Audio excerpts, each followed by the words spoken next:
Hallelujah, good morning. सुबह हो चुकी है, हमारे प्रभु महान है। मैं कृतज्ञता से भरा हूं, काफी खुश हूं क्योंकि प्रभु ने मुझे जीवित रखा है। उनकी दया ही से हम जीवित हैं ना। उनके पंखों तले ही तो सुरक्षा है। उनकी आशीषों का अनुभव करते आ रहे हैं। हमेशा प्रभु के प्रति कृतज्ञ होकर जीना, उनकी इच्छा अनुसार जीना हमारे लिए अच्छा है। छोटी प्रार्थना। पवित्र पिता, आपका धन्यवाद प्रभु, आप हमें आशीष देते हैं, आप हमारी जरूरतों को पूरा करते हैं और आप हमसे यही चाहते हैं कि हम आपके लिए जीवन बिताएं, कि हम जीवनों में फल लाएं, हमें फल प्रदान करें। यीशु के नाम से प्रार्थना मांगते हैं, आमीन। अच्छा, तो क्या है यह फल? अगर हम एक वृक्ष लगाते हैं तो उससे फल की उम्मीद रखते हैं ना, है कि नहीं? एक नारियल का पेड़ लगाया, सालों साल उसकी रखवाली करनी पड़ती है कि उससे नारियल का फल मिले। आम का पेड़ लगाया, कई बरस फल के लिए इंतजार करना होता है कि सही समय पर उसमें फल लगेंगे। एक दाख की बारी, तमाम सुरक्षा देकर उम्मीद यही है कि उसमें अच्छे दाख लगे। इसी प्रकार जब हमारे जीवनों में हम प्रभु की आशीषों को पाते हैं, जब वे हमारा उद्धार करके अपने राज्य में हमें स्थापित करते हैं, तमाम प्रकार की आशीषों को देते हुए आत्मिक तौर पर हमें दृढ़ करके जब आगे बढ़ाते हैं, तो क्या हमें फल नहीं लगने चाहिए? अच्छे फल हमें लगने चाहिए। हमारे अंदर अच्छाई हो, हमारा जीवन अच्छा हो, उद्धार के उपयुक्त फल हम में लगने पाए। मैंने मन फिराया है, उद्धार पाया है कहने वालों में वो बदलाव आपके क्रियाओं के जरिए नजर आना चाहिए ना। आपके बातचीत करने का तरीका बदलना चाहिए, चाल चलन बदलना चाहिए, आपका व्यवहार बदलना चाहिए ना। मन फिराया है कहकर अगर पुरानी ही बातें करते रहें, अगर आपका जीवन किसी के लिए भी फायदेमंद ना हो तो उसका क्या लाभ? जरा सोच के देखिए। 2 साल के करीब हो रहे हैं परमेश्वर के वचन को हर रोज मैं आप तक लाता हूं। काफी प्रार्थना और मेहनत के साथ जो वचन प्रभु देते हैं उसे हम आप तक पहुंचाते हैं। काफी कठिनाइयां, संघर्ष, खर्च होने के बावजूद भी आप सभी प्रभु में दृढ़ होते चले जाएं, फलवंत हों, प्रभु को महिमित करें, इसी उद्देश्य के साथ इस कार्यक्रम को लाते हैं। तो आप में से किस प्रकार के फल आ रहे हैं? भले ही इस टीवी और सोशल मीडिया की सेवकाई में काफी खर्चा होता हो, फिर भी हम आपसे किसी भी प्रकार की आर्थिक मदद की अपेक्षा नहीं रखते। जी हां, आपसे कहते जरूर हैं, अगर आप पवित्र आत्मा के जरिए प्रेरित किए जाते हैं तो हमें मदद करें। आप में से कई करते भी हैं, इसके लिए प्रभु की स्तुति हो। भले ही मैं धन्यवाद दूं या ना दूं, आप प्रभु की आशीषों को पाएंगे, इसमें कोई दो राय नहीं। लेकिन दान देना मात्र ही फल नहीं होता। हर एक विषयों में हमें फलवंत होना है। हमारे जीवनों में बदलाव आना चाहिए। हमारे जीवनों के जरिए प्रभु के नाम को महिमित होना चाहिए। प्रभु हम में इन्वेस्ट कर रहे हैं। अपने लहू को प्रभु यीशु मसीह ने मूलधन के रूप में देकर हम सबों को खरीदा है। तो हमें हमारे जीवनों के जरिए संसार को बताना है कि यीशु मसीह ही उद्धार करता है। आजकल हर कोई कह देता है। इन दिनों में प्रचार की कोई भी कमी नहीं है। टीवी में सुनने को मिलता है, सोशल मीडिया प्रभु यीशु के वचनों से, प्रचारों से, शिक्षाओं से भरा पड़ा है। प्रचार तो बहुत है, लेकिन यीशु की तरह जीने वाले चाहिए। जो आप कह रहे हैं उसे जीकर दिखाने वालों की जरूरत है। केवल कहने वालों की बातें कौन सुनेगा? जिसका हम प्रचार करते हैं उसी अनुसार जिए, तभी कहा जा सकता है कि हम फलवंत हुए। किताबी बातें जो हैं लोगों के दिल तक नहीं पहुंचती हैं। वचन को पढ़कर, मनन कर, उसे यदि अपने हृदय में उतारें और फिर उस वचन को आपके व्यक्तिगत अनुभवों के जरिए जब आप लोगों तक उसे पहुंचाएंगे, तब वो लोगों के मन को छुएगा। हमें फलवंत होना है। बाइबल कहता है आत्मिक फल लाओ। क्या है वे आत्मा के फल? प्रेम, आनंद, मेल, धीरज, कृपा, भलाई, विश्वास। कितनों में ये फल नजर आते हैं? संयम।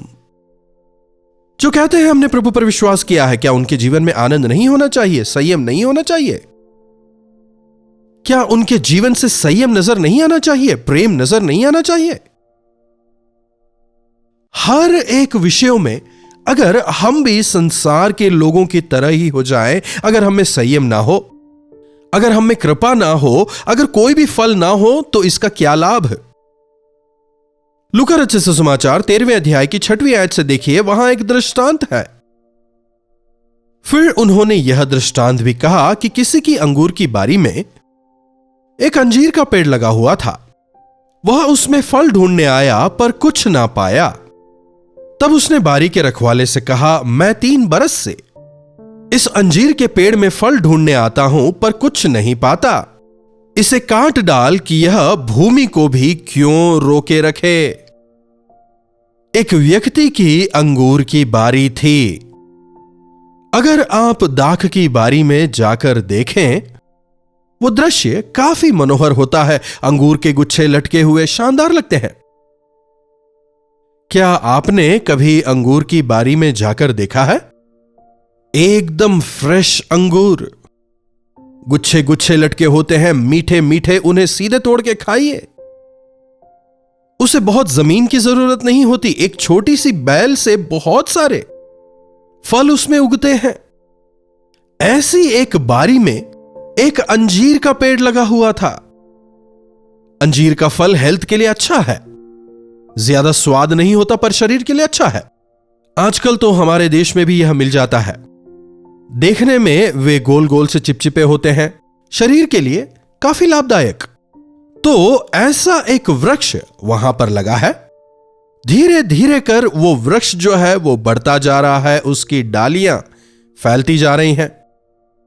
तो उस दाख की बारी के बीच में यह वृक्ष लगा है और 3 साल तक फल का वो इंतजार करते हैं। पहले साल में ही उसमें फल आ जाना था। पहले साल नहीं आया, दूसरे साल नहीं आया, तीसरे साल भी कुछ नहीं। मालिक आकर जब बारी को देखता है, अंगूर के गुच्छों को देखकर काफी खुश होता है। लेकिन जब नजर इस अंजीर के पेड़ पर पड़ती है, केवल वृक्ष है, फल कुछ नहीं। बारी के मालिक से कहता है, अरे हम इस वृक्ष को क्यों रखे हुए हैं? यह यहां पर केवल स्थान घेरे हुए है। 3 साल से हमने इस पेड़ को छोड़े रखा कि शायद इसमें कुछ फल लग जाए, पर कुछ नहीं। इसकी जगह कुछ और दाख की बैलें लगा सकते थे, वहां से अच्छे फल मिलते। इसे काट दो, कहता है। जी हां, हमारे जीवनों में भी प्रभु तलाश रहे हैं। मन फिराकर आपको कितना समय हुआ? क्या 3 साल या 33 साल? जरा सोच के देखिए। प्रभु को अपने जीवन में अपनाकर उनकी आशीषों को पाते पाते कितने साल हुए? दिन प्रतिदिन वृद्धि करते जा रहे हैं। परिवार में बढ़ोतरी, नौकरी में बढ़ोतरी, हर क्षेत्र में प्रभु की आशीषों का अनुभव कर रहे हैं। नए साल पर आकर गवाहियां देते हैं। सब कुछ ठीक है, लेकिन आपके जीवन से कितने फल आ रहे हैं? क्या आपके व्यक्तिगत जीवन में वे आत्मिक फल नजर आ रहे हैं? प्रेम, आनंद, मेल, धीरज, कृपा, भलाई नजर आते हैं? प्रभु आपके जीवनों में फल चाहते हैं। कई साल हो चुके हैं, प्रभु इंतजार कर रहे हैं, फल चाह रहे हैं। वे हमें आशीष देते आ रहे हैं। फिर दूसरे कुछ लोग होते हैं जो कहते हैं, अगर मैं अच्छा नहीं तो मुझे आशीषें क्यों मिल रही हैं? आपको आशीषें आपकी अच्छाई की वजह से नहीं, प्रभु के अनुग्रह से मिल रही हैं। प्रभु को श्राप देना नहीं आता। वे केवल आशीषें देते हैं। आशीषें क्यों दे रहे हैं नहीं पता। बिना किसी कारण के प्रेमी दयालु परमेश्वर दया करके हमें आशीषित करते हैं, हमें मौके पर मौके देते रहते हैं। लेकिन अगर हम उनके प्रेम का, उनके अनुग्रह का गलत फायदा उठाएं तो एक समय पर काट दिए जाएंगे। भूसे के समान काट दिए जाएंगे। भूसे अपने आप आते हैं, अपने आप चले जाते हैं।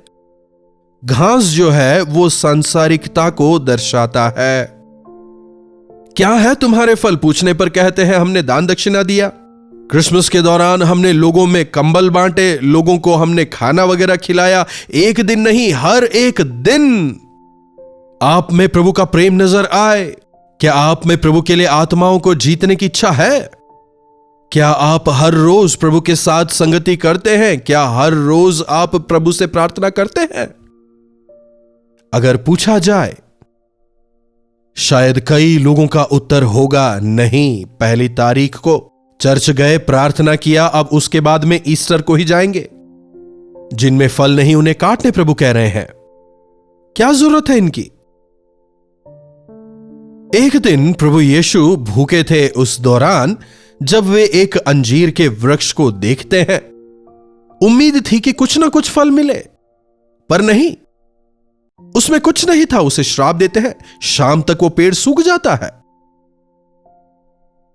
अपने क्रोध को इंसानों पर नहीं दिखाया, एक चिन्ह के तौर पर पेड़ पर उन्होंने गुस्सा दिखाया। अगर एक क्षण के लिए प्रभु ने छोड़ दिया तो किसी काम का नहीं। अगर प्रभु ने कहा इसे काट डालो, अगर उन्होंने कहा, काट डालने का मतलब प्रभु और आपके बीच का संबंध काट डाला गया। अगर आप मसीह से अलग हो जाएं तो श्रापित होंगे और नरक के भागी हो जाएंगे। प्रभु आपसे अब भी प्रेम करते हैं। तुम मुझ में बने रहो, मैं तुम में बना रहूंगा और तुम फलवंत होगे। कोई भी डाली अपने आप जो है फलवंत नहीं होती। डाली को जड़ से जुड़े रहना है। हमें मसीह से जुड़े रहना है, तभी फलवंत होंगे। मसीह यीशु से तमाम आशीषों को पाकर फिर भी अगर ना फलें तो फायदा क्या है? जब मालिक काटने को कहता है तो रखवाला कहता है, हे स्वामी, इसे इस वर्ष और रहने दे कि मैं इसके चारों ओर खोद कर खाद डालूं, सो आगे को फले तो भला, नहीं तो काट डालना।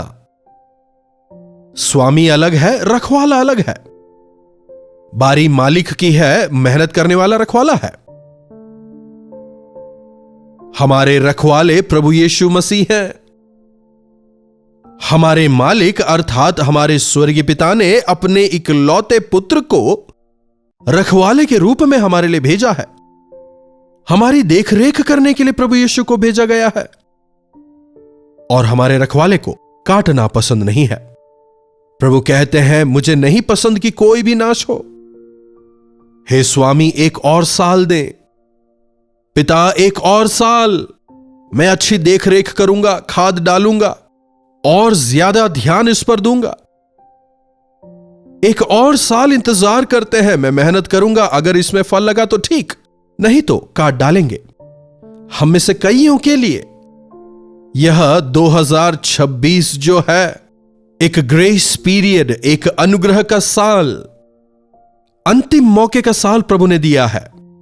पिछला साल कैसा था छोड़ दीजिए, लेकिन अगर इस साल भी आप फलहीन रहे, अगर इस साल भी अनुपयोगी रहे, परमेश्वर की आशीषों को लेकर इस संसार के लिए अगर आप उपयोग करें, प्रभु से विसंगत होकर अगर आप जिए, प्रभु ने आपको एक और मौका दिया है। यह दैनिक मनन का जो कार्यक्रम है, यह एक प्रकार का खाद है। हर रोज प्रभु आप में खाद डाल रहे हैं। आत्मिक भोजन है यह। बेदारी की सभाएं, सोशल मीडिया के जरिए, टीवी के जरिए जो संदेश सुनते हैं, यह खाद है। कितने सारे लोग विभिन्न जगहों पर आपके लिए प्रार्थना कर रहे हैं। इतना कुछ हो रहा है। कम से कम अब अपनी स्थिति को जानकर अगर फलवंत हो, अगर परमेश्वर के साथ जो संबंध टूटा है उसे दोबारा जोड़ें और प्रभु के साथ मेल करके आप जिए, तो प्रभु आप में आनंदित होंगे, आप धन्य होंगे और अन्यों के लिए आशीष का कारण बनेंगे। एक और साल दें कहकर प्रभु यीशु मसीह ने पिता के दाहिनी ओर बैठकर हमारे लिए विनती की है। इसलिए 2026 के साल में हमने प्रवेश पाया है। कई लोग नहीं रहे, कईयों ने इस साल में ही प्रवेश नहीं पाया, कई शुरू में ही खत्म हो गए। एक मिनट भी बर्बाद ना करें, हर एक मौके का सदुपयोग करें। आत्मिक तौर पर बलवंत हो, स्थिर हो, परमेश्वर की उम्मीदों पर आप खरा उतरें और आत्मिक फलों को लाएं, उद्धार के उपयुक्त फल को लाएं। अच्छे फल लाएं और इस संसार में प्रभु के गवाह होकर जिएं। प्रार्थना। महापवित्र पिता परमेश्वर, एक बार फिर से प्रभु आपके वचनों के लिए तहे दिल से हम आपके शुक्रगुजार हैं।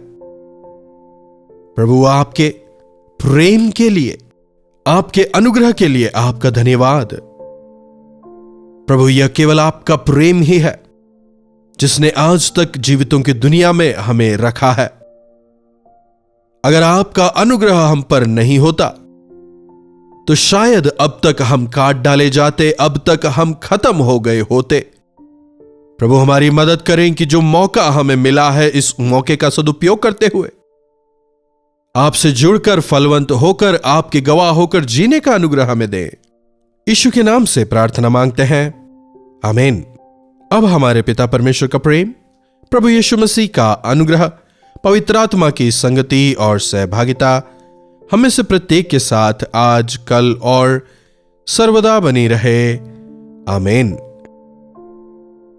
जी हां, आत्मिक फल लाएं, प्रभु में फल लाएं, प्रभु में फलवंत होते जाएं। अपने जीवन द्वारा प्रभु यीशु को महिमित करें।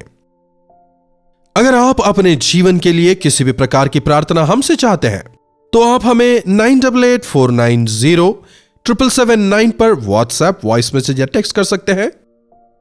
हम आपके साथ मिलकर आपके लिए प्रार्थना करेंगे। प्रभु परमेश्वर आपके जीवनों में अवश्य चमत्कार करेंगे। अगर अब तक आपने चैनल को सब्सक्राइब नहीं किया है तो आप चैनल को सब्सक्राइब करें, लाइक और शेयर करना भी आप ना भूलें। इन्हीं वचनों के साथ आज मैं आपसे विदा लेना चाहूंगा। दोबारा मिलने तक प्रभु का अनुग्रह हम में से प्रत्येक पर निरंतर बना रहे।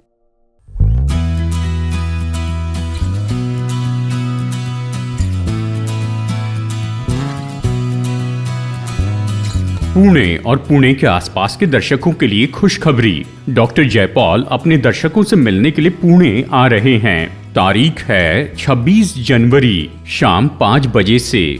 जगह है YMCA इंटरनेशनल सेंटर, न्यू रास्ता पेट, क्वार्टर गेट के पास, पुणे।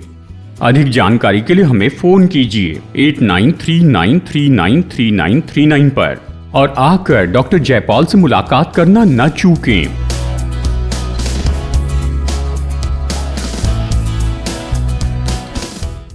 कल्वरी दर्शन, ये है प्रेम के दर्शन, यीशु प्रेम के दर्शन। कल्वरी दर्शन, ये है प्रेम